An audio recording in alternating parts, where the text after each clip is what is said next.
ये बात इनको पहले ही पता था कि हम लोग यूटी में इलेक्शन पे आ रहे हैं, क्योंकि जो इनको पता था ये स्टेट नहीं है, ये यूटी है, तो यूटी में इलेक्शन लड़ना है।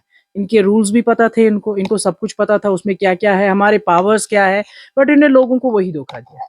उसी पे इन्होंने समझा, इन्होंने ब्लैकमेल किया लोगों को कि हम जी स्टेटहुड लाएंगे, जो कि आज तक नहीं कर सके। जो 100 डेज भी हो गए, जो इनका प्रॉमिस था, मैनिफेस्टो था कि 100 डेज में हम लोग जी स्टेटहुड लाएंगे, आर्टिकल 370 वापस लेके आ जाएंगे, जो ये कभी नहीं कर पा रहे हैं।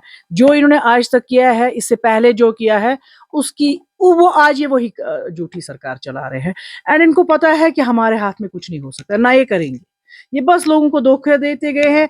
जॉब्स इन्होंने वादे किए, किधर है जॉब्स? इन्होंने बोला जी हम फॉर्म भरेंगे बच्चे तो हम लोग जी वो खत्म करेंगे, उनकी वो फीसें हैं वो खत्म करेंगे, वो भी झूठ। हर एक चीज पे उन्होंने झूठी सरकार चलाई है। आज अब ये बोल रहे हैं कि हमारे पास पावर नहीं है, तो किस तरह पावर देनी चाहिए? क्या उनको लिख के देनी चाहिए पावर? भाई आप सीएम हैं, आप उसको इस्तेमाल करिए। अगर गवर्नमेंट ऑफ इंडिया नहीं करने देती है, बी ओपन टू एवरीबडी, लोगों को बोलिए भाई मुझे काम नहीं करने देते, मुझे बैन किया है, इवन तो बैन तो नहीं है, बट ये बोले तो कुछ, ये कुछ बोलते ही नहीं है, बस यही है कि हमारे पास पावर नहीं है। तो फिर क्या अब इनको कोई लिख के देना है पावर किस तरह आता है? इनको असल में काम करने का गरज नहीं है, कुर्सियां चाहिए, कुर्सियों पे बैठे, पावरलेस कुर्सी है। अल्कोहल बैन होना चाहिए, बिकॉज आपने देखा ड्रग्स पे कितनी प्रॉब्लम है बच्चों में, माँ बाप परेशान है, हर एक परेशान है, पूरी सोसाइटी परेशान है।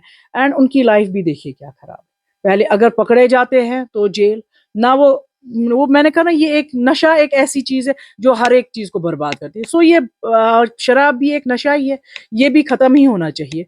अगर हम रिलीजियस पॉइंट से ले ले, किसी भी रिलीजियस में अलाउड नहीं है। कोई बोलेगा नहीं जी मेरे रिलीजियस में नहीं, किसी भी रिलीजियस में अलाउड नहीं है, चाहे वो हिंदू हो, चाहे वो मुसलमान हो, चाहे वो कोई भी हो, किसी भी रिलीजियस में कोई भी ऐसी चीज अलाउड नहीं है, नशे वाली चीज कोई अलाउड नहीं है। होना चाहिए, ये तो इनके हाथ में है। इनके ही एमएलए उठते हैं बैन, बिल जी पास करिए बैन, फिर इन्हीं के एमएलए साहब उठते हैं कि नहीं जी हम जी इनसे बात करेंगे, स्टेक होल्डर से बात करेंगे।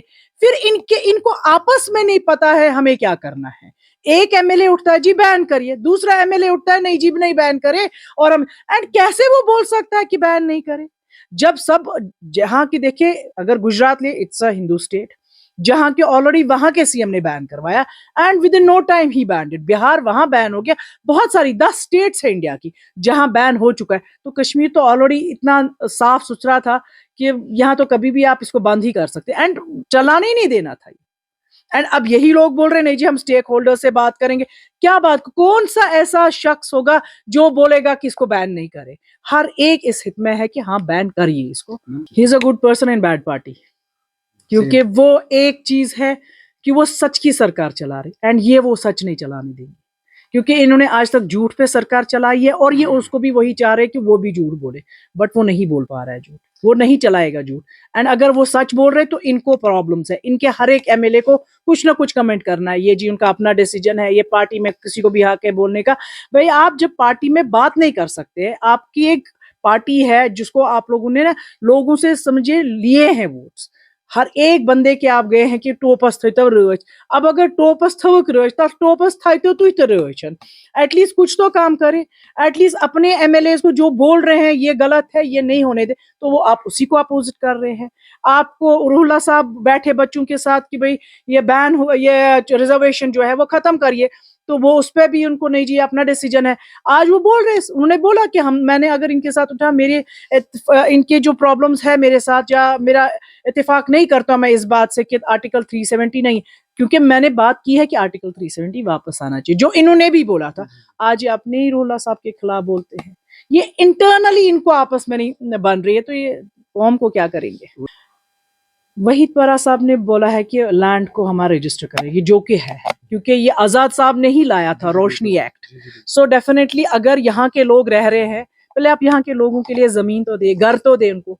अगर आप किसी को सहारा घर दे रहे, it's a kind of A shelter.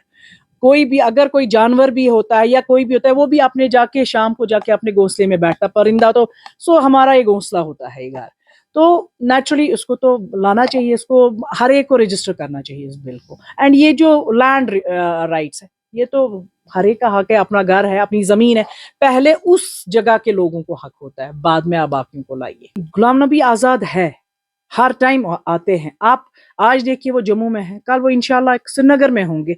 But ये है कि अब आप लोग खाली एक पार्टी को हर वक्त वो कैमरा में लाते हैं। जिस वक्त आप कैमरा दूसरों की ओर मुड़ाएंगे ना, आपको आजाद साहब हर एक जगह दिखेंगे। आप कल से स्टार्ट करिए, अब देखिए आजाद साहब आपको हर जगह दिखेंगे। ये जब आप एक हुक्मरान को लेके आते हैं, उसको उसका हक होता है कि उधर के लोगों के हक पूरे जितने भी है उनके वो पूरे हो जाए।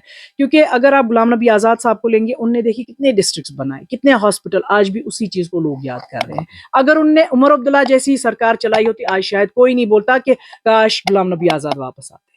ये वही बात है, जो काम करता है उसको हर एक याद करता है। अब लोग आज फिर पछता रहे हमने गलत पार्टी को वोट किया। रिसेंटली मैंने देखा कि कहीं आग लगी थी, तो उनने कहा कि वहां नासिर साहब गए हैं कि हम जी आपको सीएम फंड से 1 लाख देंगे।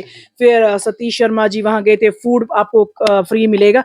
उन बेचारों ने फिर बोला, कहा कि यह जो सॉरी आपस, ना हमें कभी सीएम फंड मिला, ना हमें कभी राशन फ्री मिला, ना हमारे को कोई शेल्टर मिला। हमारे एमएलए साहब भी नहीं उस वक्त के बाद हमारे पास मिलने आए। तो ये हालत है। तो लोग पछता रहे हैं ऐसी गवर्नमेंट के साथ, उनको पता है उन्होंने क्या किया उनके लिए। एंड लोग ही याद कर रहे हैं कि आजाद साहब ने जो दिया वो आज तक कोई दूसरा सीएम नहीं दे सका। पहली बात, ये झूठ था। जो इन्हें बोला 200 यूनिट्स हम फ्री देंगे, वो किस बेस पे देते? क्योंकि जब तक मीटर नहीं लगते तो नहीं।